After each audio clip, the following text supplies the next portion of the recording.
hindi nagsasucceed itong mga drug lords at the SAF still performing an excellent job. Yes, Ang problem po is that baka po yung parang sinabi namin sa SAF na mga 3 buwan lamang sila, and then kung talagang hindi pa rin matapos, then the Marines will take over. So yan ang problem namin. And as matter of fact, we have prepared a letter to kay General Bato na kung pwedeng palawigin pa ng konti ang SAF. Thank you, Mr. Secretary. One more thing, kasi ang ano po doon, yung mga jail guards po natin, di ba, permanente po yan. Ano na po ang mangyayari doon sa mga tinanggal natin? Yung pong, ang ginawa natin dyan talagang completely, pinalitan natin yan, inalis natin yung mga prison guards natin, mga opisyal, except for those indispensable. Siguro, may bilang natin sa daliri. So, ang ginawa po natin dyan, nagkaroon sila ng retraining, reorientation, reeducation. Pero, I don't know if that's enough. Ang dapat ginawa natin dyan, dapat talagang, kasi ang tingin ko dyan nung una, talagang all of them, walang exception, ay tainted lahat ang personnel ng Bucor. All of them.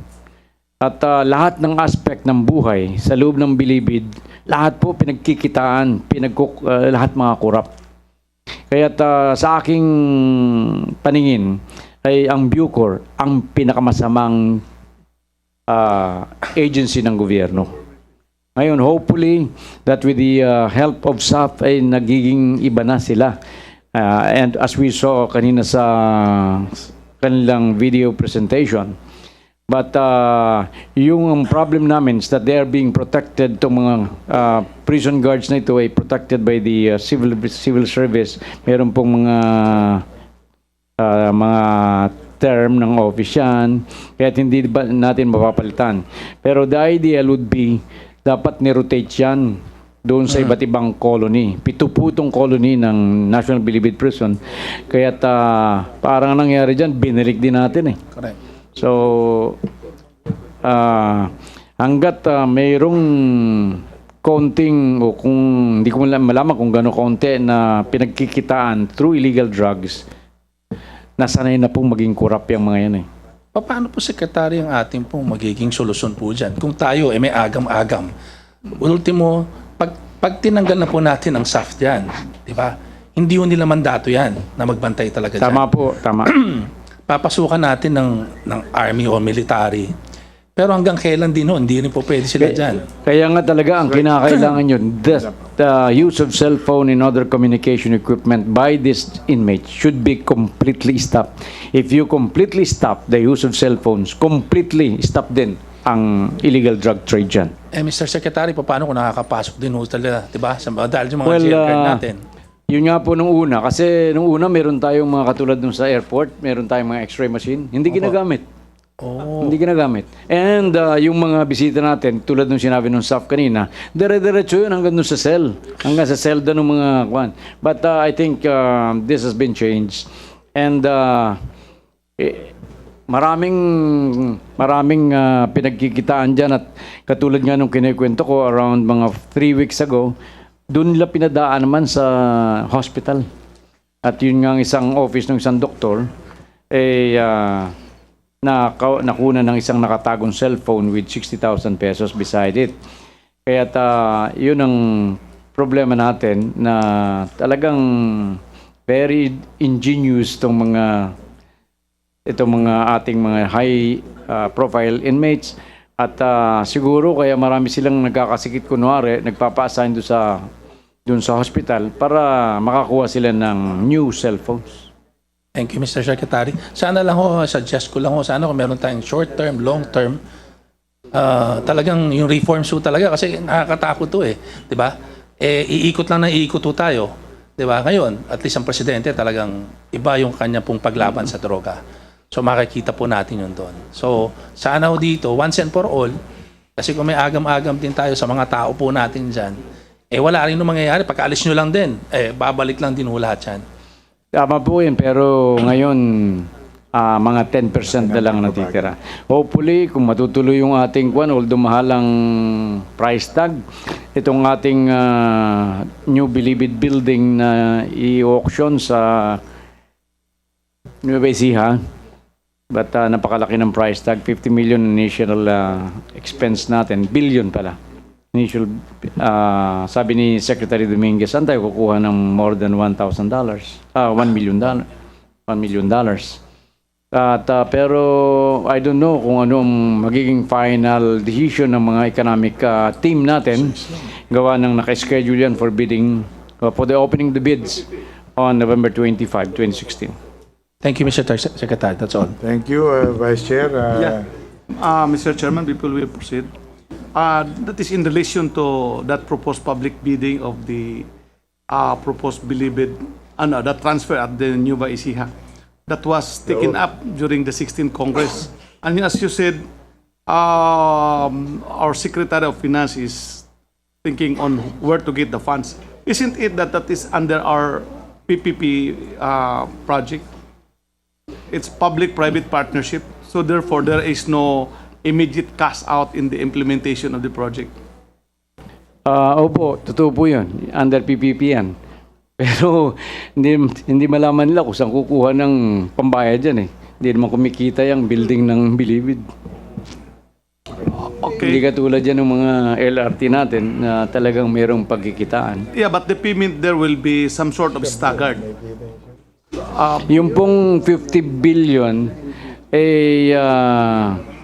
in the 20 years that it will be liquidated, gagastos pa po tayo ng mahigit ng 100 billion. So, it will amount to about 150 billion pesos. Mahigit.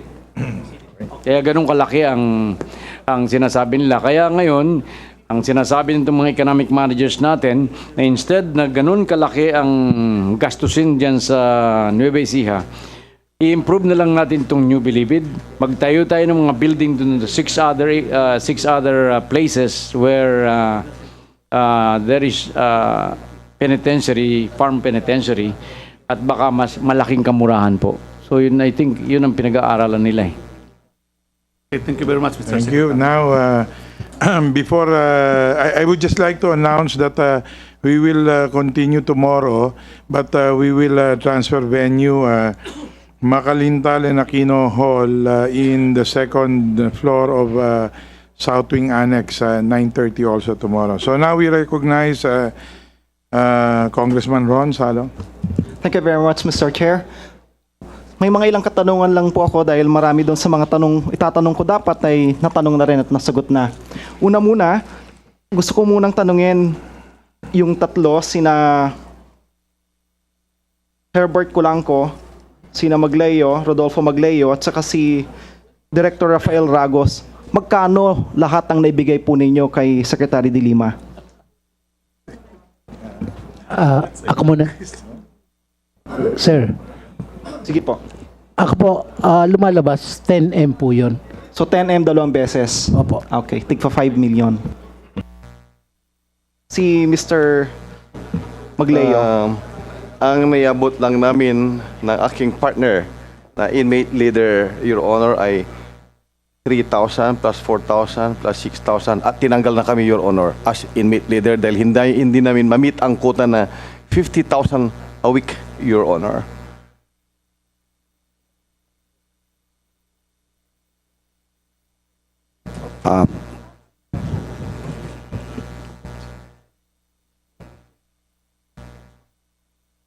Magmula po, Your Honor, magmula po October 2013 sa 44-45 million po sa 3 million. Hindi po kasali po yung 1 million po, yung big concert ko po. 1 million hindi po kasali. So sa isang taon po ang aking big concert po, 10 beses is 10 million. So naka-isang taon ako mahigit po. Siguro nasa mga 14 to 16 million po yung sa 1 million po. So can and bear po ang share po kay Secretary de Lima. So magkano lahat po yon? 46 plus 14? 46 plus 14, 50, 60 po. 60 million. Opo, Okay. thank you. Maraming salamat. Kay Mr. Ragos po, tatanungin ko lang po. Gaano po kayo katagal na naging OIC ng Bilibid? December, January, February. Then middle of March, wala na po ako. More or less 3 months and more. O more or less 3 months. Pero sabi po ninyo September hanggang March?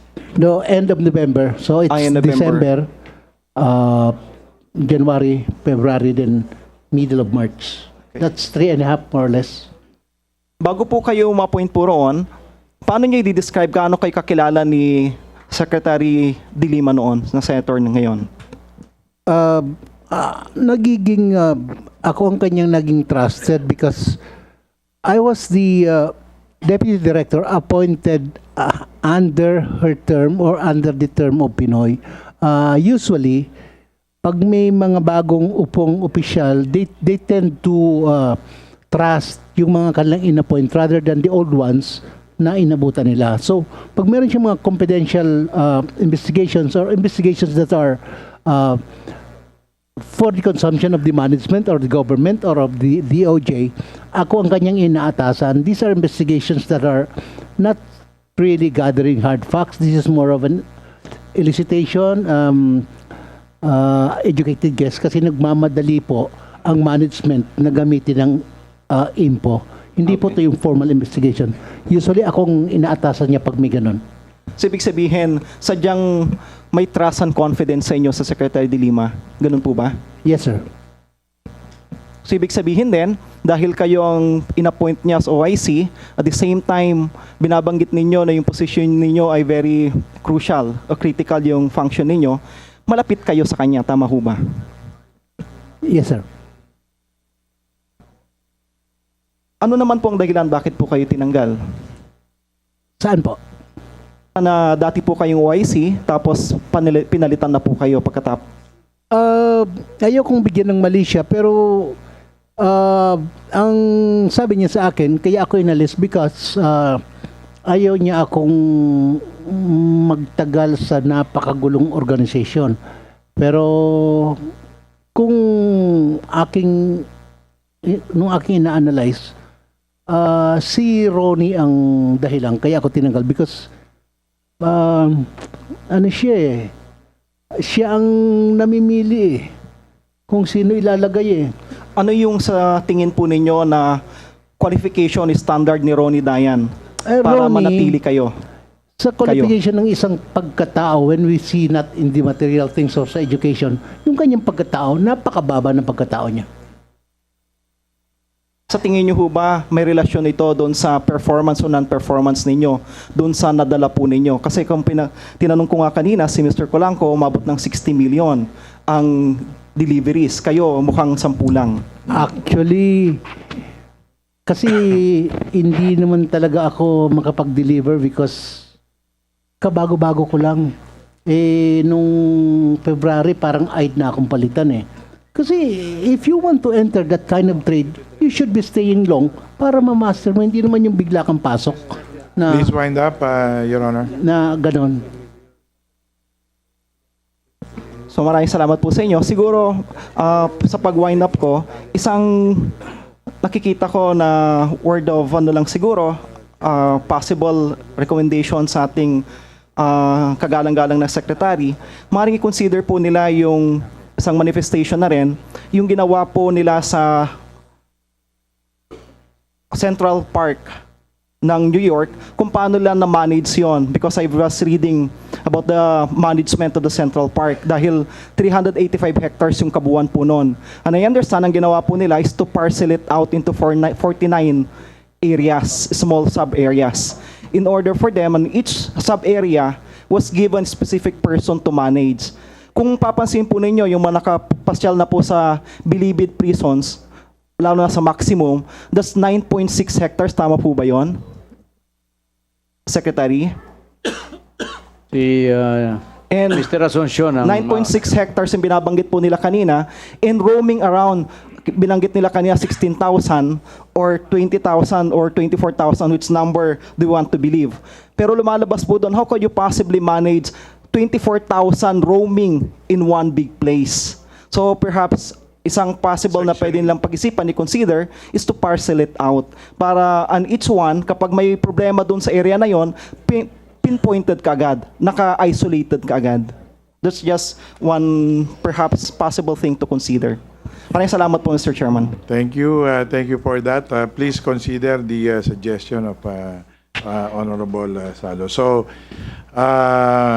we now call on Congressman Rupi Biason. Nandiyan pa ba? Thank you, Mr. Chairman.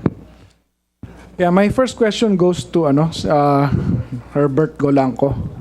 Yes, Nasabi po, mo Your kanina na nagbigay Apo. ka ng pera sa ating dating Secretary of Justice at sa Director ba? Tama? Yes. Paano mo pinapadala sa At kanila? ngayon nagpapatuloy pa rin po ang pagdinig ng mababang kapulungan kaugnay sa proliferation ng ipinagbabawal na gamot sa New Bilibid Prison. Nakikita po natin na nag-interpellate pa si Representative Rufi Biazon. Pero inaasahan po natin yan na sa ilang oras na lamang ay matatapos na dahil ipagpapatuloy pa naman daw po ito bukas dahil may ilang testigo pa silang isasalang. Pero sa pansamantala po ay antabayanan po muna natin ang iba pang mga balita sa PTV News.